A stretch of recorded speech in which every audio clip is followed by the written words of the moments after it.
Welcome to the Sisters in Service podcast. My name is Kat Cortado, also known as the voice connecting women veterans nationwide. This podcast is for anyone connected with the military, from veterans, male and female, military spouses, military brats, even parents who may have children who are in the military. As an Air Force veteran, I understand the trials and triumphs that women veterans go through in service and out of service. And so I wanted to find a way that I could put it out there into the airwaves and let everyone know what we're going through and find a way and a solution to what's happening to us in the service. I also like to highlight these women who are business owners, they're entrepreneurs, they're bosses in their business. And so I hope that you will follow me, you will share, and you will subscribe to this podcast, which comes out every week on Tuesdays. And as always, please stay safe, take care of each other until next time. And it's never too late to start your impossible. Welcome to another episode of Sisters in Service. I am Kat Cortado, you know me. And this is a great episode. I have as my guest Cindy Pritchett. Now, you don't know who she is, or maybe you do, especially if you're Army. But I got a chance to meet her at VY's Nashville.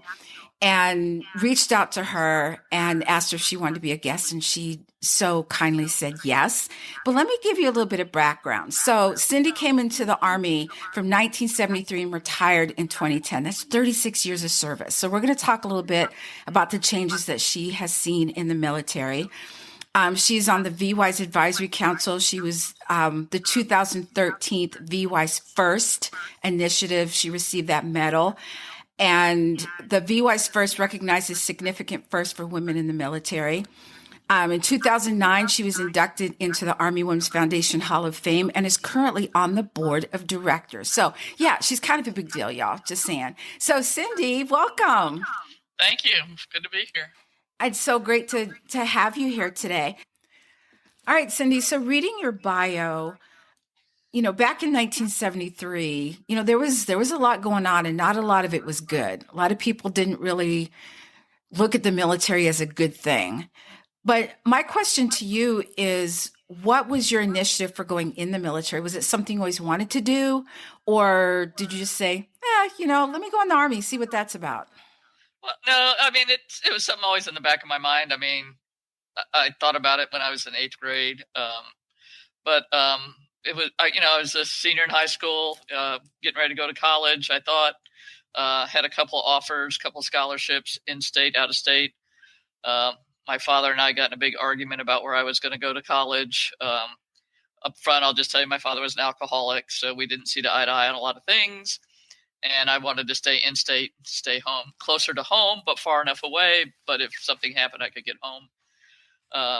And we just argued about it all the time. And I finally told my mother, I said, the heck with it. I'm going to go down and talk to the recruiters. So I went down and talked to all the recruiters except Navy, because my dad was a Navy man and he had retired a few years before and didn't want anybody in the Navy that knew my dad looking over my shoulder, reporting back to daddy. Smart. So, I went down, talked to the recruiter, talked to all of them, but thought the Army gave me the best opportunity. Plus, I didn't really want to be stuck behind a desk. So supply was open, which means, I could drive trucks and do other things. I just didn't have to be admin or medical. So I took the test, joined the Army that day, left on to July for Fort McClellan, Alabama, and kind of never turned back. I mean, the funny thing is, after I left, I said goodbye to my mom and my sisters. And when I got to Fort McClellan, I called home and said, hey, I made it safely.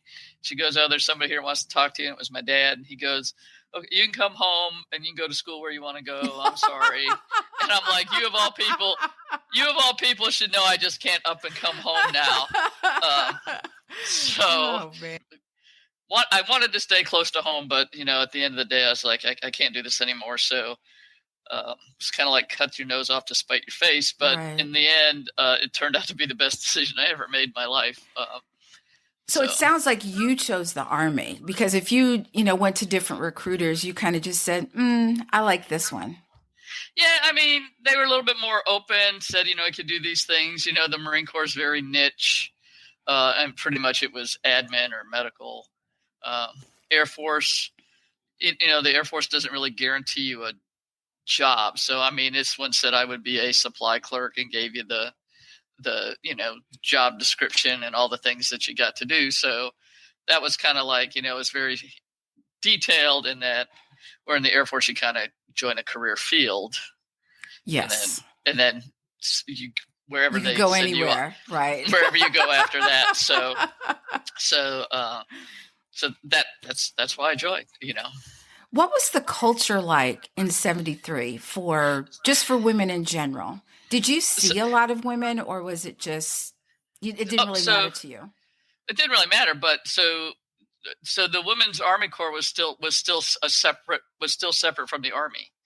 So, we were part of the Army, but we weren't under the personnel system or any of that. We had our own personnel system and all that. So it was Women's Army Corps basic training, WAC basic training. So that was all women, with all women drill sergeants, with all women cadre as far as company commander and platoon leader. So it was all women. You didn't see men. I mean, you'd see men if you went to medical or, to the chapel or this, that, and the other. But basically it was women's basic training. The entire WAC center was predominantly all women. Instructors were all women, though in committee group, you might see some male instructors. But the core of basic training was all women. So, I was at WAC center at Fort McClellan, Alabama. That's kind of a safe haven though. You know what I mean? It's kind of, you're all women. So it seems like more of a for the most part, a sisterhood more so than what it might be like now when you have men and women, training together. Yeah, I guess so. It's just that it was just so different. I mean, when you think about where women in the Army or in the military are today, we had white tennis shoes, black bobby socks, shorts with a wraparound skirt, a shirt, no fatigues, no boots. We didn't fire weapons. We didn't do obstacle courses. We didn't do any of that. We had classes on how to wear makeup, how to sit like a lady, how you're supposed to walk. See, I would have paid money to see you in a picture like that, in your uniform like that, because you don't see pictures of that anymore. You really don't. You hear about it, but you don't see the pictures. You don't. You don't. I might have one somewhere. One. Just for sentimental reasons. You you look at it, you're like, nope, no one's ever going to see that again. No, I just, back then, phones and iPhones and all that were prevalent. So, right. You didn't snap. I mean, it didn't snap a lot of pictures. Didn't do a lot of that. I mean, I have a couple I know. So during your career, I'm sure there were many changes, good and bad, because it's the military. When did you see, especially in the Army, when things were really starting to shift as far as the number of women coming into the Army? I would say, 1978, the Women's Army Corps was disestablished. But a little bit prior to that, I would say around 1974, we had what was kind of called WAC expansion, where we were trying to expand the number of women in the military. And right around the 74, 75 timeframe, they started bringing male cadre into women's basic training. The military police school had moved to Fort McClellan. Then in the late 76, 77, we actually had like a female platoon and male platoons, but in the same company. So the women were in their own barracks, but they would, during the day, go to classes and train with men. So it was this kind of integration. And then women now were, familiarizing with weapons, going out to the field, being issued, not necessarily from the beginning, but for the field training week, we were actually issued fatigues and boots.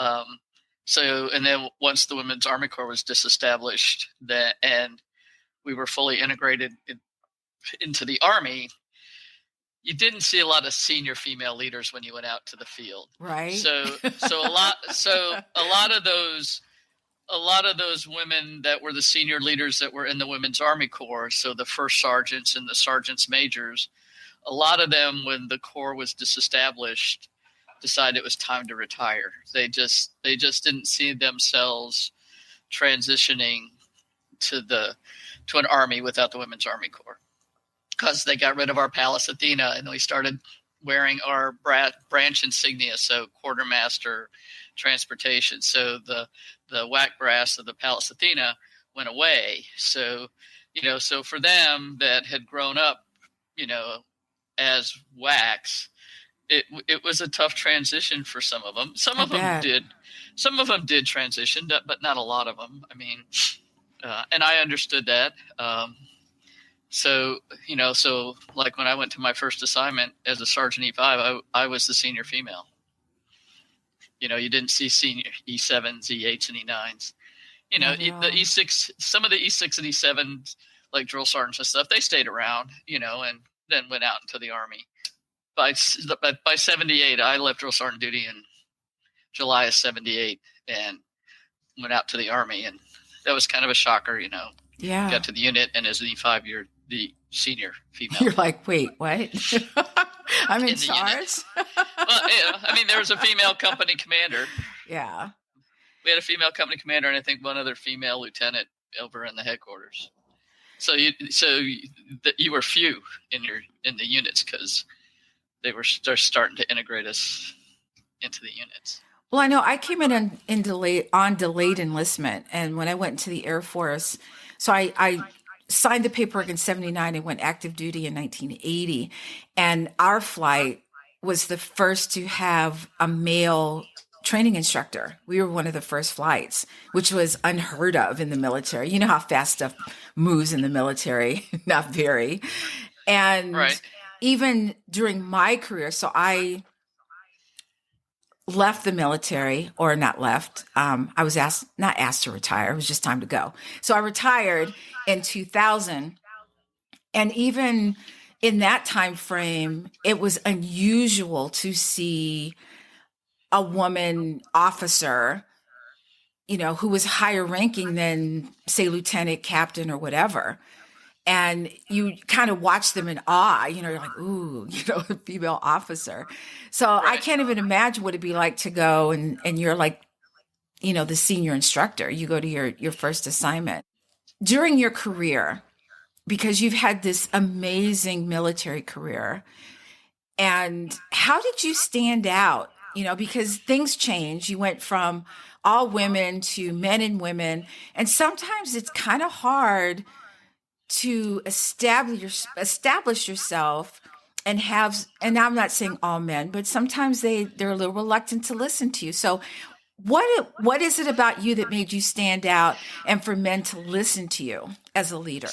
Well, so when I got to my first assignment I graduated from basic training, went off to AIT, and then ended up coming back to Fort McClellan, the same unit I took basic in. So I became a drill sergeant in the same company I was a drill sergeant. In Europe, they had this thing in the Army Code, the Army Sarmoralis Club. Sarmoralis is a fictitious leader, but you have to get nominated to be a member of the Sarmoralis Club. You have to go through a series of boards. You have to have a leader notebook. You have to know all these things about your soldiers. And then you go through these boards, but at each level of the board, it has to be a unanimous agreement for you to advance to the next level in order to get inducted into the Sarmoralis Club.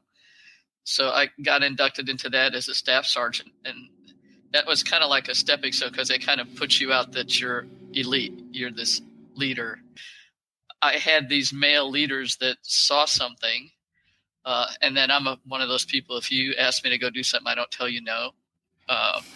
Get out of your comfort zone. I would volunteer for things. I never tried to say, well, I can't do that because I'm a woman, or even you don't seem like that type of person to me. You're just like, even when I was what? Sure, let's do this. Yeah. So even like when I went to drill sergeant school, women didn't have to fire a weapon. Women didn't have to do the obstacle course. We didn't have to do any of that. And I'm like, oh no, let me.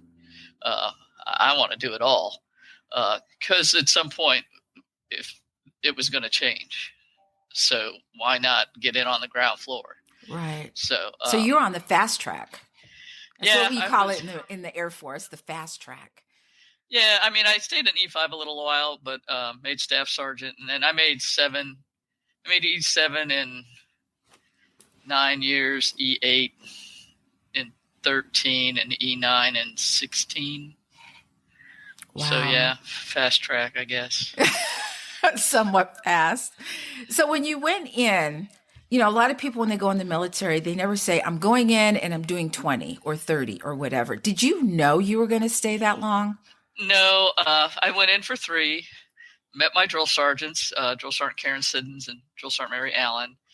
And I knew right then and there I wanted to be a drill sergeant. So became a drill sergeant. It was time for reenlistment, and I reenlisted for 6. And then after that 6, I reenlisted for 6 more. And then the Army came up with in-def. So then I was just like, yeah, just take me to 20. So yeah, I mean, I just really liked it. I liked what I was doing. I liked the people. So it's an amazing career that you've had. Let's talk about the being an inductee into the Army Women's Foundation Hall of Fame. Now, the reason I know about that is because I had Phyllis Wilson on my podcast, and she is president of the Military Women's Memorial. How do you get inducted? Is it like one of those private invitation things that you've been invited to be an inductee? Or so 2009 was actually the inaugural year of the Army Women's Foundation Hall of Fame. So the Army Women's Foundation's been around for about 50 years.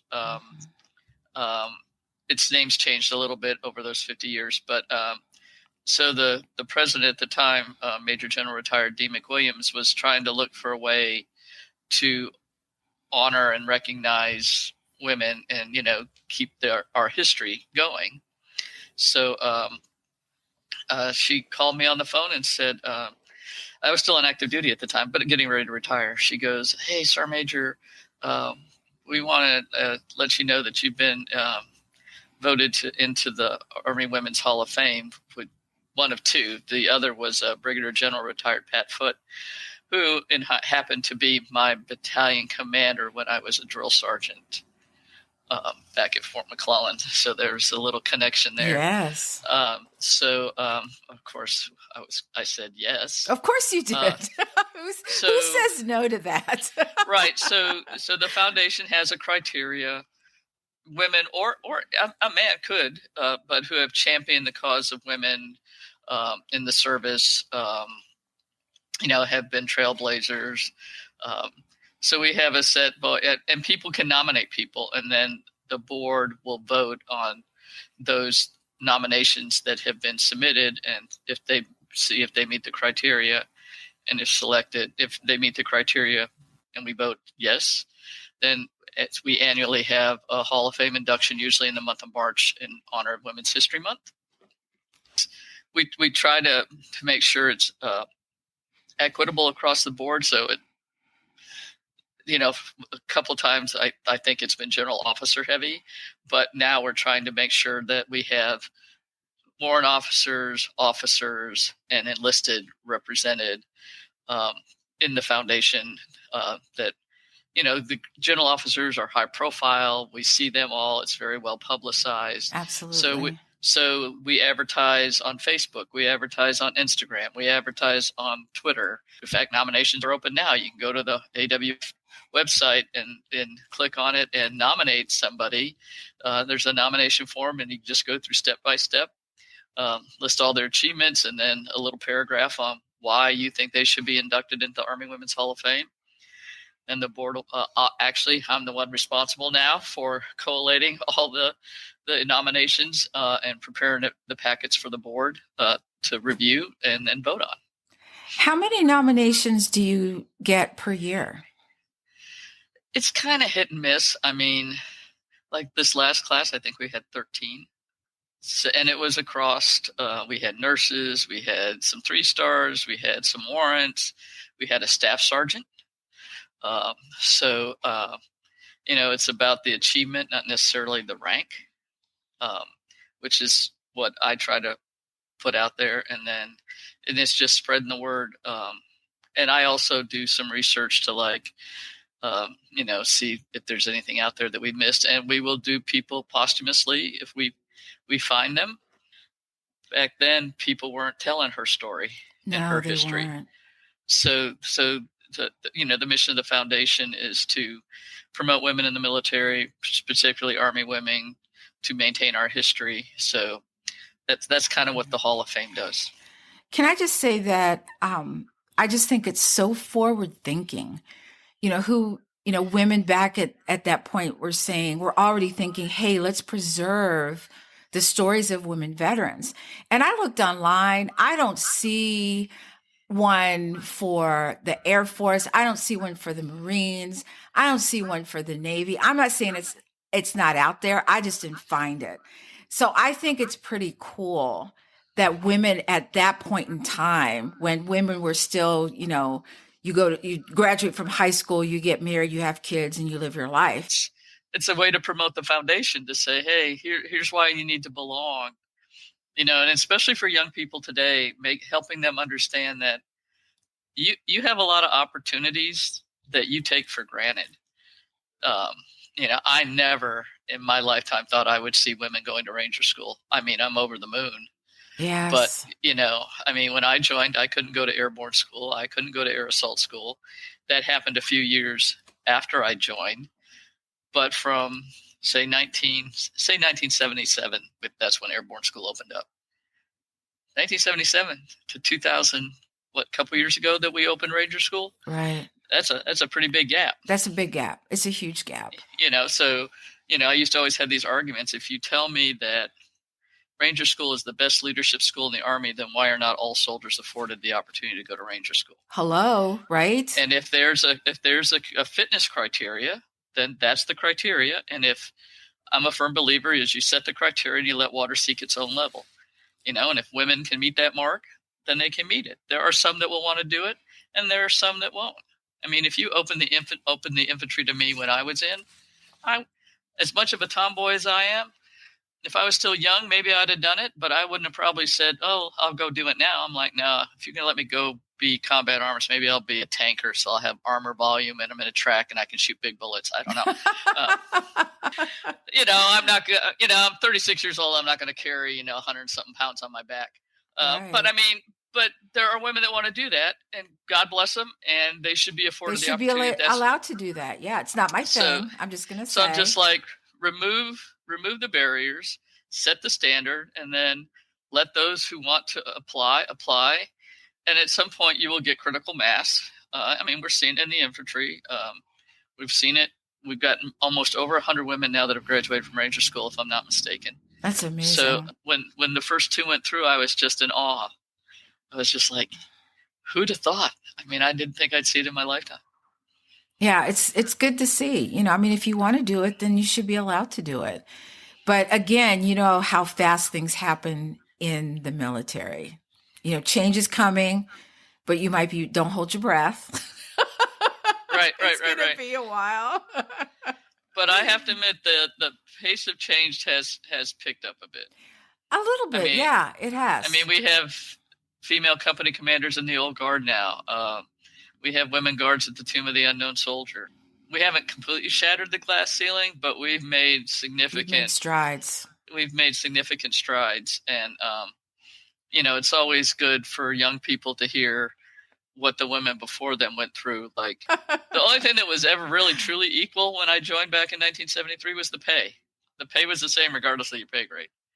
Oh, wow. But that's so a female E1 made the same thing as a male E1. So pay equity was always in the military. Yeah. Yeah. But beyond that, way back then, we had a different standard for PT. We had, there were a lot of differences. Probably more differences than similarities. Correct. So let's talk a little bit about your VWise First Initiative medal that you received. So can you tell our audience first what VWise is? So VWise is veteran women igniting the spirit of entrepreneurship. So it's It's a program from the Institute of Veterans and Military Families at Syracuse University that tries to help women, veterans, and military spouses who want to try to start their own business, go out on their own. And it's a online program initially that you have to go through some courseware, and then culminates with a 3-day event in a city near you with all these classes and speakers, but brings the cohort together to take them from the classroom to actually now seeing these instructors, meeting other female entrepreneurs, and sharing ideas, making connections, networking. And the thing I like about VWise when it's in person is all those instructors all agreed that after graduation, they are still available to all those participants to reach back to and ask questions and get advice. And that's kind of the criteria of being an instructor in the VWise program. And it has several other entrepreneurship programs, but VWise is specifically for female veterans or spouses. As one of their initiatives to inspire these women is they started this VWise First program. I have no idea how I got nominated. I have no idea how I got selected. I don't know. But you said yes. But I said yes. I had been retired a little while. It's kind of like to tell them, look, things are possible. There are women who have gone out there and have done exceptional things, like the last two from Nashville. Oh yes. I mean, just amazing what they accomplished. So kind of those two are kind of entrepreneurs on their own. I mean, I stayed in government work because that's where I knew my niche was. But I'm a big advocate for those women that want to go out and start their own business. So after I got inducted into the first, Jill Chambers reached out to me and was like, Sergeant Major, we're going to use you. I'm like, okay, absolutely. I'm here to serve. So you tell me what you want me to do, Jill and Maureen and all those at Syracuse. And I'm happy to do my part. And is that how you got on the advisory council? Yes, Maureen Casey. So I knew Maureen Casey, who's the chief operating officer for the Institute for Veterans and Military Families. She was actually initially at JP Morgan Chase, and they had stood up their own Veterans and Military Advisory Council within JP Morgan Chase to help understand the veteran population and bring more veterans on into the workforce. And then it expanded into the jobs mission. So I actually sit on JP Morgan Chase's Military Advisory Council, External Military Advisory Council. So that was my connection too with Maureen at VWise and IBMF. So, when she moved over there, she goes, our relationship's not in this, Sergeant Major. Okay, just call. I'll be there. I wish more organizations like JP Morgan Chase had advisory councils for veterans. I think it would just help a lot in the civilians period, knowing more about veteran culture and veteran culture being, integrated into the civilian world. Because we all know how easy it is to, transition. They did two things really well. They did two things. First of all, they made like Military 101 for the people within the organization to understand this veteran that's coming on board. And then they kind of did a corporate 101 for the veteran to help them understand the world they're getting ready to walk into. Because it is, we're all about team and the team and not really talking about ourselves. Where in the corporate world, it's what have you done? What do you, so in the service, we all kind of have that roadmap that tells us what we have to do next to get to the next level, to get promoted, to move up the ranks. Where in the corporate world, it's kind of like, it's a little blurry. It's a little blurry, very nebulous. So JP stood up their MVA, Military Veterans Affairs, to look not only internally but externally on how they can improve the veteran experience and, maintain. If you bring these people on board, you give them so much training, you don't want them turning around walking out the door. So how can they navigate corporate America, and particularly J.P. Morgan Chase? But then they developed that jobs mission to say, look, we know we can't hire all the veterans, so we need to get everybody else on board. So their jobs mission now has well over 200 companies that are trying to do the same thing. Oh, they each do it their own different way, but it's this now. Seems to be working more prevalent. Yeah. Well, I think VWise is just amazing. I got to go to VWise Nashville about a month ago, which is where I met Cindy. And so imagine 200 women, veteran women and military spouses in a 2.5-day venture. And every business avenue you can think of is like poured in. It's like drinking from a fire hose, y'all. I'm just saying. But the information is there. The connections are awesome. And if you haven't gone, even if you don't have a business, but it's just a thought, this might get you started. Go ahead. Well, even nonprofits. There are some people that wanted to start nonprofits. Yes. That they had people there that would talk about what it takes to start a nonprofit. So it's just not confined to starting a business per se. I forgot about that. You're right. Yeah, but they devoted some pieces to people that might want to be involved in a nonprofit, or if you're involved in a nonprofit and your nonprofit's struggling, maybe it's something you want to. I mean, you got to go to IVMF website, look up VWise, sign up for the online piece first, and then get through that. If you haven't been, you got to go. Just go, because it's just amazing. Cindy, this has been amazing knowing more about you. And how can people find you if they want to know more about VWise? They want to know more about, just about you in general. Maybe they want to reach out to you, and now you're going to become a celebrity on podcasts. I could say I was the first. Well, they could go to the AWF website and they can contact me through there. You can contact me via email. It's just simply cynthia.pritchett@gmail.com. Just kind of put something in the subject line that you saw me on Cat's podcast or something, because if I don't recognize your email, I don't click on unknown links. I don't click on names I don't know. So that's why I wasn't sure you were going to be on my podcast. Like, I don't think she remembers me. But you contacted me through LinkedIn too. Oh, I did. That's true. I did. You contacted me through LinkedIn. So, but I mean, if you send me an email, just make sure you put it, caveat it that you saw me on Sisters in Service or mention Kat's name, and I'm more than happy to reach out. And I was talking to somebody the other day, and they asked me something. They said, "Oh, I was teaching a class at the Pentagon on women, peace, and security." And one of the young, I'd sent them a thank you note after telling them the class was over and hope that they all did well, and look forward to hearing from them. If they need any help, let me know. One of them wrote back. She goes, we had very short bios. So she goes, "I Googled you.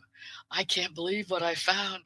You're really special." I'm like, "You've had an amazing career." I'm like, well, sometimes when people read my bio, I'm just like, I really did all that? I know, right? I did that the other day. I was on someone's podcast and they read my bio and I was like, who are they talking about? Is that me? Did I do that? So a quick little story. I'd become the Combined Arms Center Sergeant Major at Leavenworth in 1997, and I ended up going to Fort Lee real quick for a visit. So I was the first female 3-star level general officer Sergeant Major in the Army, and I'm quartermaster by trade. So I was at Fort Lee, and they said, "Hey, Sergeant Major, we got some recruits graduating today. Would you come down and talk to the AIT students?" I'm like, "Yeah, sure."